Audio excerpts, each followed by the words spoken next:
Hello friends, welcome back my YouTube channel biology science. आज हम आप लोगों को स्वच्छ जलीय तालाब का पारितंत्र समझाएंगे, अर्थात फ्रेश वाटर पॉन्ड इकोसिस्टम के बारे में बताएंगे। तो पूरी जानकारी के लिए मेरा पूरा वीडियो अंत तक ध्यान से देखिए, और यदि अभी तक हमारे चैनल को सब्सक्राइब ना किया हो तो सब्सक्राइब जरूर कर लीजिए। चलिए शुरू करते हैं। बता दें कि पारिस्थितिक तंत्र शब्द का प्रयोग सर्वप्रथम टांसले ने सन 1935 में किया था। पिछले वीडियो में मैंने बताया था कि जैव और अजैव वातावरण के पारस्परिक संबंध को पारिस्थितिक तंत्र अथवा पारितंत्र कहते हैं, अर्थात समुदाय के जीवों की रचना, कार्य और उनके वातावरण के पारस्परिक आपसी संबंध को पारिस्थितिक तंत्र कहा जाता है, और इसके अध्ययन को पारिस्थितिकी कहते हैं अथवा इकोलॉजी कहा जाता है। तो जलवायु, निवास और समुदाय के आधार पर पारिस्थितिक तंत्र कई प्रकार के होते हैं। कुछ स्थलीय भी होते हैं और कुछ जलीय भी होते हैं, जिनमें से आज हम स्वच्छ जलीय तालाब के पारिस्थितिक तंत्र को चित्र सही समझाएंगे। तो तालाब के पारिस्थितिक तंत्र में जीवीय और अजीवीय घटक पाए जाते हैं। मैंने बताया था पिछले वीडियो में कि पारिस्थितिक तंत्र को दो भागों में बांटा गया है, जीवीय घटक और अजीवीय घटक। तो इसीलिए यहाँ पर बताया गया कि तालाब के पारिस्थितिक तंत्र में जीवीय और अजीवीय घटक पाए जाते हैं। और तालाब में ही क्यों, जितने भी पारिस्थितिक तंत्र होते हैं वे सभी बायोटिक और एबायोटिक कंपोनेंट से मिलकर बने होते हैं, अर्थात वे सभी जैविक और अजैविक घटकों से मिलकर बने होते हैं। तो चलिए पहले तालाब के जीवीय घटकों अथवा बायोटिक कंपोनेंट के बारे में समझ लेते हैं। तो जैसा कि मैंने पिछले वीडियो में बताया था, जीवीय घटक के अंतर्गत उत्पादक यानी प्रोड्यूसर, उपभोक्ता या कंज्यूमर तथा अपघटनकर्ता या डिकम्पोजर आते हैं। तो इसी प्रकार से एक तालाब के पारितंत्र में भी ये तीनों पाए जाते हैं। पहले उत्पादक या प्रोड्यूसर को समझ लेते हैं। तो इस तालाब के चित्र को देखिए, यानी तालाब के पारितंत्र का चित्र मैंने दिखाया है। इसमें तालाब के पारितंत्र में छोटे छोटे से शैवाल हैं अथवा एल्गी जिन्हें कहा जाता है, और जो बड़े पौधे हैं, जल के अंदर जो पौधे होते हैं, जल के स्थल पर जो पौधे होते हैं, स्थल का मतलब होता है तलहटी में, तली में जो पौधे होते हैं, ये सभी उत्पादक या प्राथमिक उत्पादक कहलाते हैं या प्रोड्यूसर कहलाते हैं। यानी एल्गी, बड़े पौधे, जल के अंदर के पौधे, जल के तली वाले पौधे, ये सभी उत्पादक होते हैं। कुल मिलाकर कहा जाए तो तालाब में जितने भी पौधे होंगे वे सभी उत्पादक या प्रोड्यूसर होते हैं, जो प्रकाश संश्लेषण क्रिया द्वारा भोजन का निर्माण करते हैं या भोजन बनाते हैं। एक तालाब के पारितंत्र में ये प्राथमिक उत्पादक कई प्रकार के होते हैं। अगर एक तालाब के पारितंत्र को देखा जाए, जैसे मैंने चित्र दिखाया हुआ है, तो एक तालाब के पारितंत्र में कई तरह के प्राथमिक उत्पादक पाए जाते हैं। इनको अलग अलग करके हम आपको बता देते हैं डिटेल से। तो पहले छोटे तैरने वाले जो शैवाल होते हैं इनके बारे में जान लेते हैं। तो इन्हें प्लवक भी कहा जाता है, यानी जो छोटे तैरने वाले शैवाल होते हैं, जो एल्गी होते हैं सूक्ष्म, इन्हें प्लवक पादप कहते हैं। ये तैरने वाले पौधे कहा जाता है, यानी तैरने वाले पौधे तालाब में पानी की सतह पर पाए जाते हैं, और जहाँ जहाँ तक सूर्य की किरणें जाती हैं उतनी गहराई में भी ये पाए जाते हैं। तो ये कौन कौन से शैवाल हैं? Chlamydomonas, Euglena, Volvox, spirogyra, diatoms, Eudorina आदि शैवाल तालाब के पारितंत्र में पाए जाते हैं। ये छोटे तैरने वाले जो शैवाल हैं इनके नाम मैंने बताए हैं। अगर प्रश्न परीक्षा में पूछा जाता है कि तालाब के पारितंत्र में जो छोटे तैरने वाले शैवाल होते हैं, सूक्ष्म एल्गी होते हैं, उनके नाम बताइए, तो Chlamydomonas, Euglena, Volvox, Spirogyra, diatoms, Eudorina आदि शैवाल हैं, ये तालाब के पारितंत्र में पाए जाते हैं। फिर दूसरे प्रकार के उत्पादक कौन से होते हैं? तैराक पौधे, यानी तैरने वाले पौधे या फ्लोएटिंग प्लांट्स जो होते हैं। तो इस प्रकार के सभी पौधे तालाब में स्वतंत्र रूप से तैरते हुए पाए जाते हैं। जो फ्लोटिंग पौधे होते हैं, जो तैराक पौधे होते हैं, तैरते हुए पाए जाते हैं, जैसा कि नाम से ही परिचय मिल जाता है। कौन कौन से होते हैं? जैसे लेमना है, वोल्फिया है, पिस्टिया है, यूट्रिकुलेरिया है, एजोला है, एल्विनिया है, स्पाइरोडेला है आदि ये जो पौधे हैं ये तैराक पौधे होते हैं, या एक तालाब के पारतंत्र में तैरने वाले पौधे होते हैं। मतलब ये स्वतंत्र रूप से तैरते हैं। इनके अलावा कुछ ऐसे पौधे भी होते हैं जिनकी पत्तियां पानी के ऊपर सतह पर रहती हैं, लेकिन उनकी जड़ें तालाब की तलहटी में जुड़ी रहती हैं।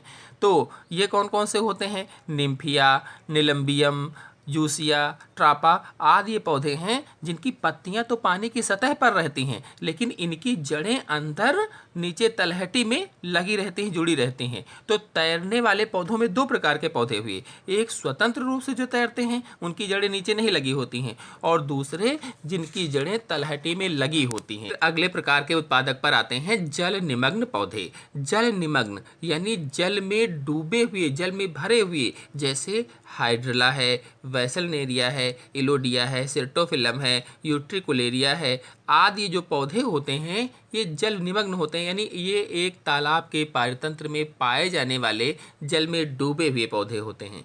इसमें से जो हाइड्रला है, इस पर मैंने ऑक्सीजन निकलने का प्रदर्शन वाला वीडियो बनाया था, मेरे चैनल में अपलोडेड है, आप लोग देख सकते हैं। वैसलनेरिया जल परागण अथवा वाटर पॉलिनेशन में आप पढ़ चुके हैं, मैंने पढ़ाया था। तो ये सभी उत्पादक पौधे भी तालाब के पारितंत्र में पाए जाते हैं। फिर अगले हैं जल स्थलीय पौधे। जल स्थलीय यानी जल में भी और स्थल में भी।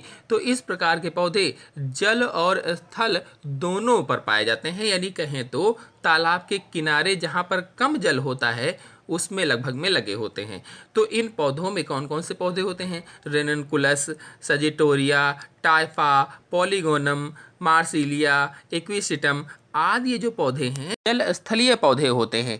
तो अब तक जितने भी पौधे मैंने बताए हैं ये सभी एक तालाब के पारितंत्र के उत्पादक अथवा प्रोड्यूसर होते हैं जो प्रकाश संश्लेषण क्रिया द्वारा भोजन का निर्माण कर लेते हैं। चलिए अब कंज्यूमर्स या उपभोक्ता के बारे में जान लेते हैं।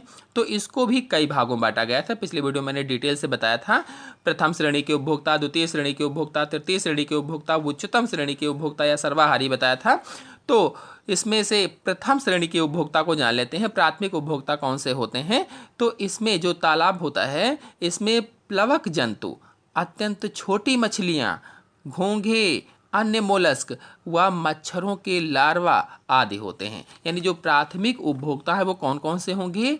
प्लवक जंतु यानी जो तैरने वाले जंतु हैं ये प्राथमिक उपभोक्ता के अंतर्गत आते हैं।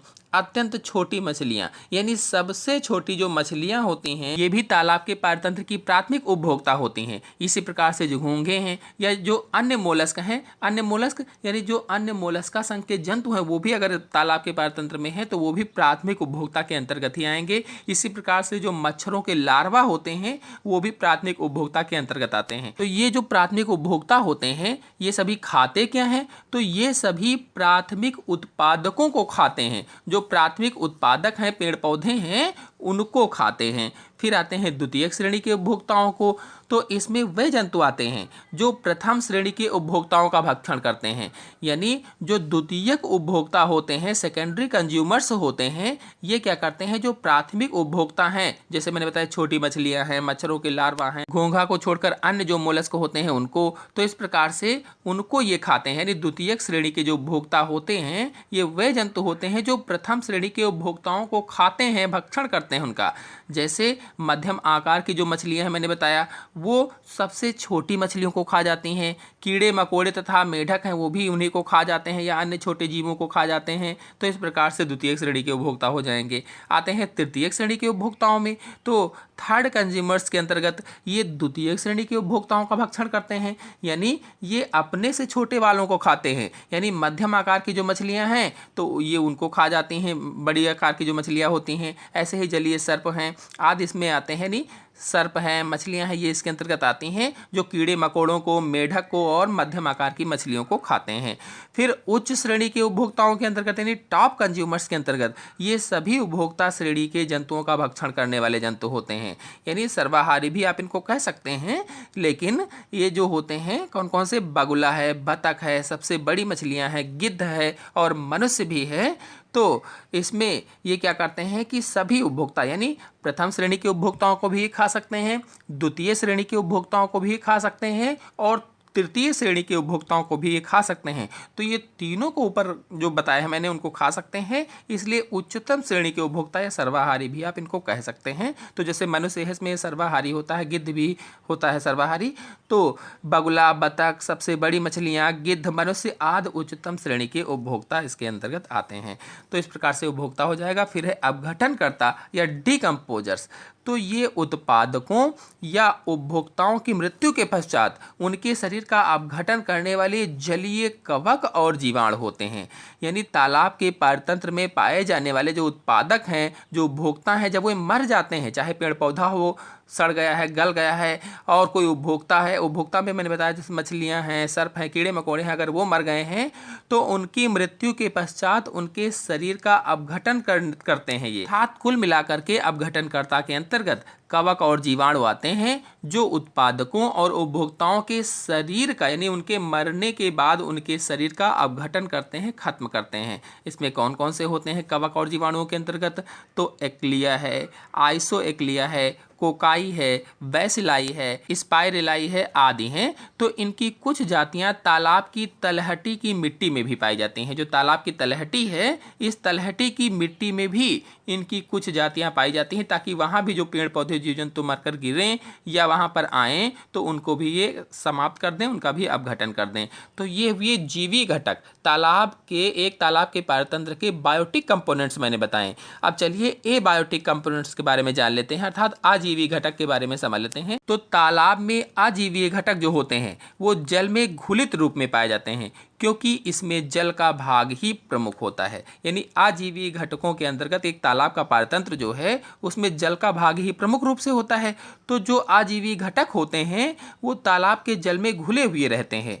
तो ये कई प्रकार के होते हैं, जैसे अकार्बनिक हैं, कार्बनिक हैं, भौतिक हैं। तो अकार्बनिक के अंतर्गत मुख्य रूप से खनिज तत्व आते हैं, यानी मुख्य रूप से लवण पाए जाते हैं। सूक्ष्म और बृहद दोनों प्रकार के होते हैं, चाहे वो जिंक हो, एल्युमिनियम हो, कोबाल्ट हो, कापर हो आदि होते हैं। ऐसे ही बृहद तत्वों के अंतर्गत है कार्बन है, हाइड्रोजन है, ऑक्सीजन है, नाइट्रोजन है आदि इसी तरह से पाए जाते हैं।